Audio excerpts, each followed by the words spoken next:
G'day. What did the F1 drivers drive to the recent Italian Grand Prix? I've got all the answers for you in this video, and I can tell you there were a couple of absolute crackers. More in 8 seconds.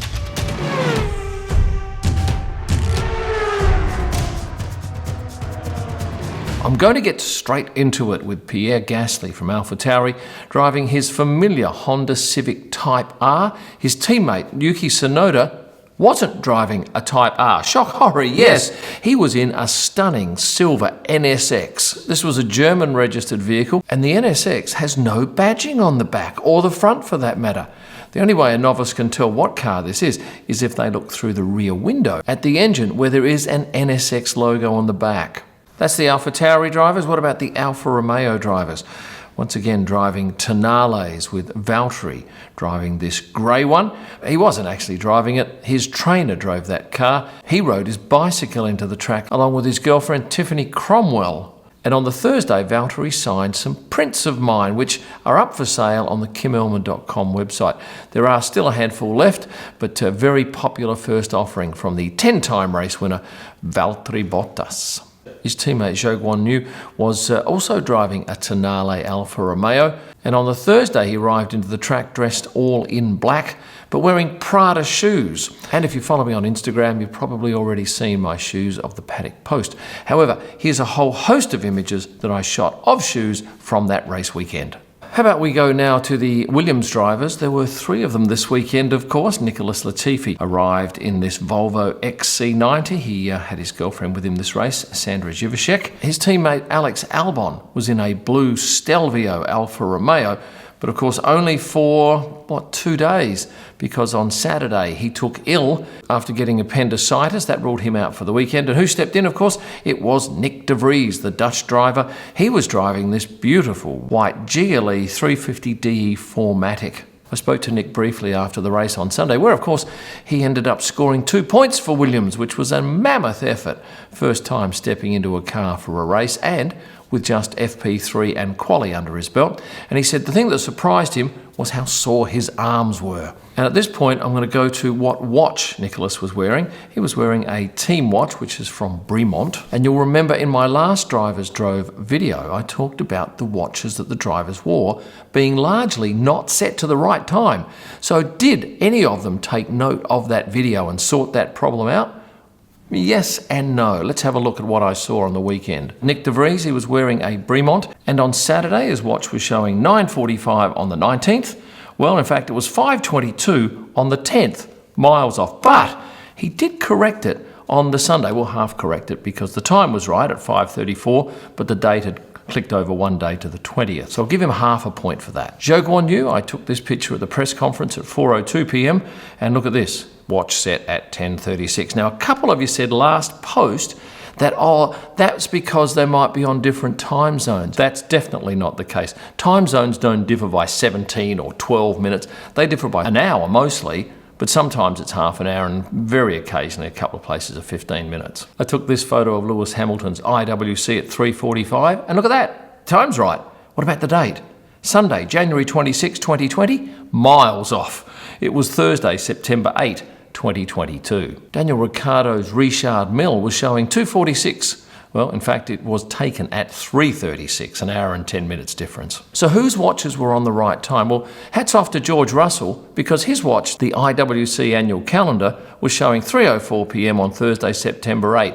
100% correct. I didn't get pictures of Lando's watch, but I did walk with him and actually had a look on one day, and yes, his watch was absolutely set to the right time, as was Sergio Perez's, Charles Leclerc's, and Max Verstappen's. I'll reiterate what actually goes on here. The PR people from the teams have these watches, and at some point they have to give them to the drivers and say, wear those on camera. They don't go in and change the time. They certainly don't change the date. And on a watch that has something like a moon phase, that would be a real ask of them to work out how that is changed. So yes, they are simply wheeled out often without even setting the time. And I'll continue to monitor this because that was one of my biggest TikTok posts of late, with well over 1.4 million views. At this point, I'm going to throw in an interesting one, not a driver, actually a footballer. Zlatan Ibrahimovic was at the track. Let's talk about his car. It was a BMW X6 8-cylinder, 0 to 100 in 4.3 seconds. But look at the grille on this car. I believe it's specially made for the footballer. Back to the drivers, and Lewis Hamilton was driving this GLE 53, black in colour. And what did he wear over the weekend? A range of outfits as usual, nothing too over the top. While George Russell dressed a little differently. He was dressed in Tommy Hilfiger on a couple of days, and interestingly, Brunello Cucinelli on one day, and actually came into the paddock and turned right. Later on I asked his girlfriend Carmen, why did you turn right? Because they'd normally go to the garage or hospitality suite. And he said, no, we're going out to meet with Brunello, who is a legendary Italian fashion designer and who was at the track for race day. Next up, Max Verstappen. He was driving a Honda Civic Type R, as he's driven for most of the season. He would come in through the swipe gates and walk towards probably 20 or 30 photographers at some point in a reasonably clean area. When I say clean, clean of fans, so it gave us a reasonable shot. But once he got to us, instead of walking past us and around the front to enter the energy station from the main entrance, he slipped through the back entrance, avoiding a whole host of people, and quite frankly, who can blame him? His girlfriend Kelly Piquet was there, looking dashing on the Saturday and Sunday. And what about teammate Sergio Perez? Well, he was driving a Honda Civic Type R as well. You can always count on the Ferrari drivers to be in something spectacular, and they didn't disappoint, although I did think that the green Roma of Carlos Sainz was a bit of a dull colour. His girlfriend Isa Hanez was with him over the weekend, and of course the Ferrari team was dressed in yellow and looked pretty impressive too, I thought. In fact, the yellow is the colour of the city of Modena. And Charles Leclerc, he actually drove his own car, his Ferrari 488 Pista Spider. The carbon air intakes limited to a run of 300. And who do we need to thank for this video? Canity.com, the world's best online staff training program. Hundreds of short, sharp, and sometimes humorous videos designed to get your team at the top of their game when it comes to customer service. So get onto Canity.com, you will not be disappointed. And were those Ferraris the standout cars? They were good, but there were two better, I think. I'll get to those in a minute. Let's go to the Alpine boys. Were they driving the A110s? No, their boss was Otmar Safnauer. He had this one.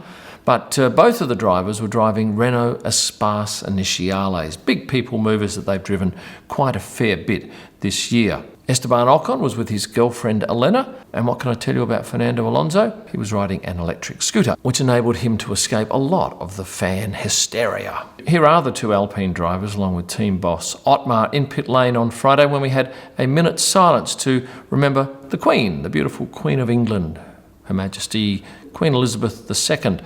And it was quite a moving ceremony. There was nobody allowed to be in the middle of pit lane. All the photographers had to be on the wall, and every team stopped what they were doing and all assembled out on pit lane. Moving on to Aston Martin, shall we? Two drivers, Lance Stroll.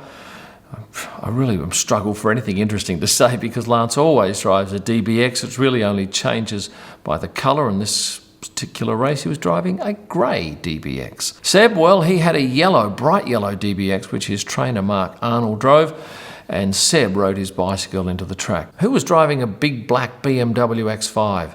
For those of you who watch these videos regularly, you probably would have guessed Kevin Magnuson, and his teammate Mick Schumacher was on his Yamaha. He actually rode it through the paddock on Thursday. Now, that doesn't happen very often. He wasn't going at full speed or anything. Who have we missed? Yes, McLaren.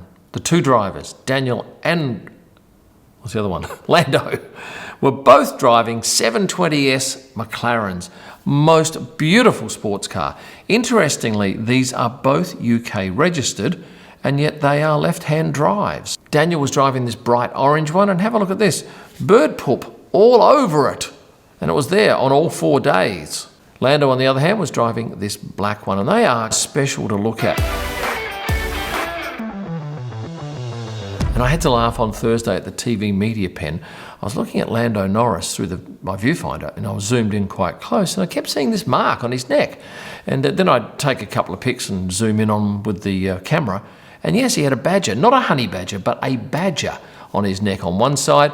On his wrist, he had a picture of Daniel doing a shoey, and on the other side of his neck he had some flames, and I couldn't actually see what that was, but it was noted that he had these tattoos on. I'm thinking, great, this is a great story. And then I went and photographed the press conference where Daniel Ricciardo was there, and as soon as he started to speak, you could see that he had a tattoo of Lando on his neck, And he couldn't stop laughing and had to explain straight up that it was just something they'd done for a bit of a laugh, and it certainly garnered quite a lot of attention. And then on the way out of the track on Thursday night, I found Lando leaving, and he was pretty much on his own. So I just said, look, what have you got on that side of your neck? And he pulled it down and revealed real love. I put that picture up on Instagram pretty much straight away.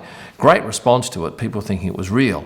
It's way too bright and vivid to be real, but quite a funny stunt, I thought. Oh, and the next day, both of them came in itching, because apparently those things are quite hard to get off and do, in fact, aggravate the skin a little bit. That's your 21 F1 drivers plus a team principal. Thanks for sticking around to the end. If you're one of my VIP members, good news, you can win a signed Kimi Räikkönen print. Details are in the community tab. And if you're not a VIP member, I'm going to suggest that you become one so that you can enter this competition to win a signed Kimi Räikkönen print. Remember, you can find my photo prints signed by drivers at kimillman.com, along with merchandise, F1 wall art, and my sensational photo books. For all of my digital images, head to prostarpics.com. You can download them for personal or editorial use.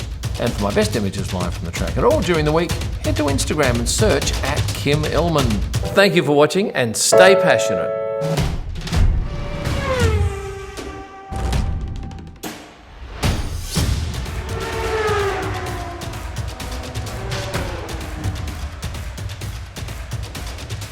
I'm going to switch an ambulance over, okay? Yes, sweetie? That's my outtake.